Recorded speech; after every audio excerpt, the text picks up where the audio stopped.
Oh, hi. So really quick today, this is just sort of a little at home, wanted to share this with everyone kind of thing. I thought I'd do a reading list. Now, I know that sounds weird, but here's the thing is I have a problem. And you're going to see what that problem is in just a minute when I tell you all of the things that I am currently reading. Now, I love comic books. I love storytelling. I love the art. I love the writing. I love it. However, it is easy because it only takes about an hour to read a comic book to read a lot of them at the same time, as anyone who has a subscription box will tell you, because they get a dozen issues every single week and read them and are ready for the next set of stories. So when you read comics, it's different than reading novels because you can read probably 2 or 3 of those maybe at the most at the same time, unless you're exceptional or you're my boyfriend. But you can read comic books in large quantities. So I just want to share with you a little bit about what I'm reading right now so you can get an idea of how varied your taste can be. You don't have to be a DC or a Marvel. You don't have to be Vertigo or Dark Horse. You can love everything. So here is, I'm going to do this as quickly as possible. I'm going to go through the books and what it is I love about them and why they're on my reading list and why I think that you might like them. It's going to be fun. Now, the first 2 things on this list, however, are things that are on my to-read reading list. So I haven't started them yet, but I'm going to start them later. Okay.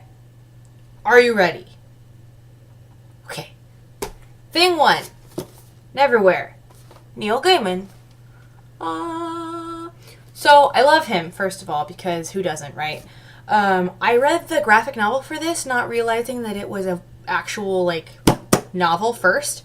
So I'm very, very excited because I'm very, very excited because I love the graphic novel. It was beautiful. It was interesting. It was a story that I'd never seen anything like it before. So I'm really, really excited to read the full language by Neil Gaiman. Very stoked. Boop. And then I've got The Ocean at the End of the Lane by Neil Gaiman because I love him. Because why? Who? Right? Okay. So this one happens to be signed as well. I got this from the place that I work because he came by the store on a day that I wasn't working, of course, and was like, "Here, let me sign a bunch of these books for you. Ta-da! And then I'm going to take the owner out for dinner." Because he was just like, I do that.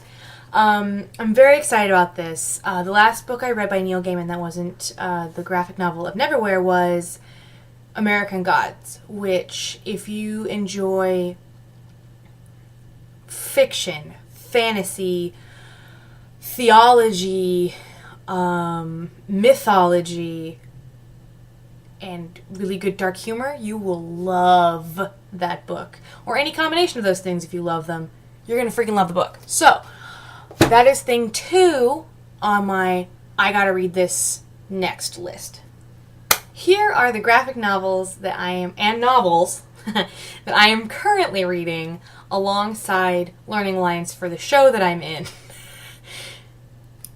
Because, there are 24 perfectly usable hours in every day. So, thing 1.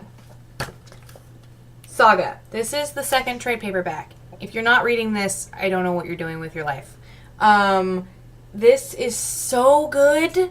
There are only 2 trade paperbacks out, but last week, I think, it might have been a week before, but I think it was last week, the newest single issue came out, but I don't read single issues, so I'm biting my nails down to the nubs, just waiting and waiting and waiting because I wait for the trades to come out because I think they're far more satisfying to read when they're all together. This is Futuristic Worlds, but it's so relevant about... It's basically just like Star-Crossed Lovers, but with spaceships and bounty hunters and just freaking awesome writing and beautiful art by Fiona Staples and great writing by Brian K. Vaughan. Read it. That's the first one. Aha, stack. I am also reading Buffy the Vampire Slayer Season 9 because I have already read Season 8 and I love Buffy so much. I just got in my subscription box the new Willow trade paperback that came out, which I just cannot wait to read, but I have to have the money to buy it first, so that will be on Friday. This is if you want to talk to me about Buffy, you can go ahead and message me because we can talk and talk and talk about Buffy. Then I am reading these because on my anniversary with my boyfriend, he always gets me the next one. And I think that's really sweet. So I've got the second one here. I finished it. It's great. It's, Brian Lee O'Malley. It's spectacular. It's cult classic. Big hit. Wonderful. Pow! More Neil Gaiman. Who'da thunk it, huh? I have only read 2 or 3 of these, and I read them out of sequence. So I'm waiting for volume number 1 to get back into the library, and then I'm going to try to read them from start to finish. Because you probably already know about Sandman, because you haven't been living under, a rock for the past, 30, 20 years? 20 years, probably. Spectacular story. Just read it. I am rereading The Hobbit because it occurs to me as I'm watching it with my boyfriend that I don't really remember it very well, so I need to know more. Because I like to know more. George R.R. Martin, A Dance with Dragons. This is the 5th book in the Game of Thrones series. I have not watched the show. I will not watch the show until I finish this. Because this is the last available book. My friend Andy tried to get me to read these books in college, and I was like, dude, I got, essays to write and scenes to prepare, and I don't have time to be reading 1,000-page fantasy novels. But now I feel stupid because they're great. This one I'm having a hard time getting through. I'm only about to hear because it's just there's a lot going on, but not a lot of action going on, and it feels like a lot of exposition, and that's, sometimes can be boring. Not that this is a boring book, just that it's long and hard to get through. Long and hard. Anyway, I am also reading Angel and Faith, which is everything I love about Broody Angel, plus everything I love about Kick-Ass Faith, plus just awesomeness. So, that's great. Joss Whedon, great. It's great stuff. And then I am reading Angel After the Fall because I'm doing this out of order because I didn't realize these even freaking existed. This is everything that happened after the show stopped. So good. Fun Spike, Illyria, Fred stuff. You just gotta read it. I have not read this yet. I checked it out at the library because it looked interesting. It's called Kill Shakespeare. It's McCreary, Del Cole, and Bellinger. And it says, it builds on the type of literary comic hybrid that has made titles like Fables and The Unwritten so engrossing. I can't wait to read this. It looks incredible. I am also reading Spike because I can't get enough of him, and, you can only watch the show so many times. That's a lie. You can watch the show 1,000,000 times. And then I wanted to get into Deadpool because I think he's funny, and I've only read certain, little clips, but I'm starting with Deadpool Deadhead Redemption.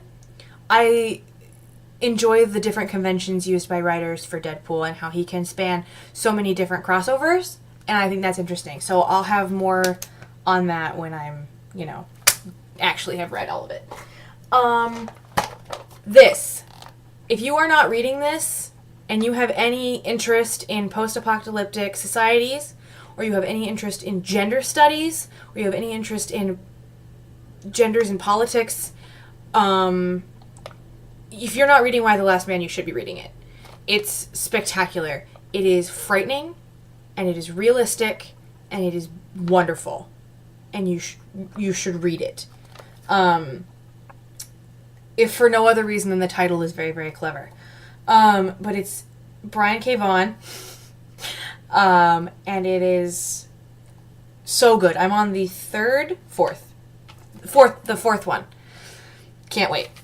And then I am reading Maximum Ride, which I just started, which I'm on the 2nd volume of, and it's an anime, and it's by, or not an anime, sorry. It's a manga, and it's by James Patterson, and it's really good. Really good. Very fast. You can go through them, so fast. And then, today at the library, I picked up the other things I'm reading, which include The Unwritten. If you enjoy literary references, if you enjoy literary studies, read this. It's incredible. It's also very beautiful and kind of frightening. I am on the 2nd volume of the Buffy Omnibus. I have just started... Oh, I'm on volume 13 of The Walking Dead, which just every single issue, shit is popping off like crazy, and people are dropping dead, and it is so interesting and good, and such a good character study. Friggin' love it. I just started reading Lock and Key, which is terrifying. Fun story. When I watch something scary on television, if it gets too scary, I have to pick my feet up off the floor because, something is going to grab my ankles, duh. I was reading the first one of these, and I had to pick my feet up off the floor because it was so scary. And then I am also reading, I am also reading Fables. This is the 9th one, I think. It's Wolves. It's freaking amazing. Can't get over it. It's like soap opera, but only the good parts, and like fairy tales and politics and intrigue and spies and war and all this freaking just awesome stuff all into one thing. It's won 7 different Eisner Awards. It's great. And then I am reading, I don't have a copy with me because I'm waiting for the next one to come in at the library. I am reading Harbinger, and I am reading Transmetropolitan.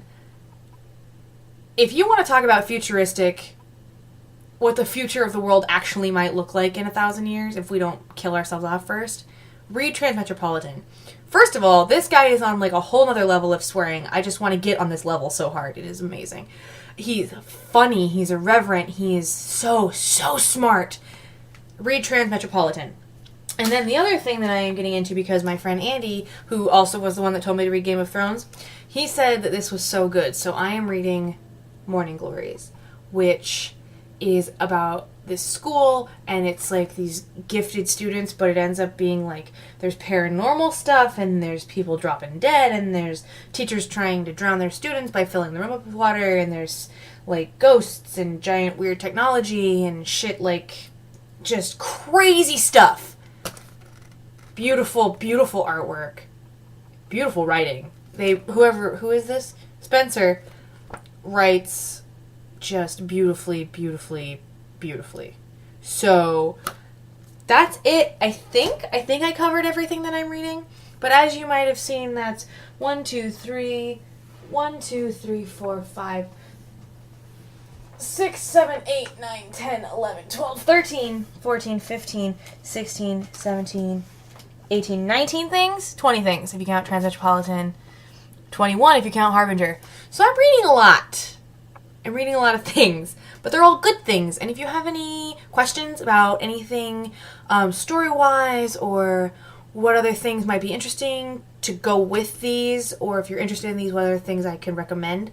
I do work at a comic shop, and my horizons are broadening like crazy. So, yeah, let me know any questions down below in the thingamadoodle.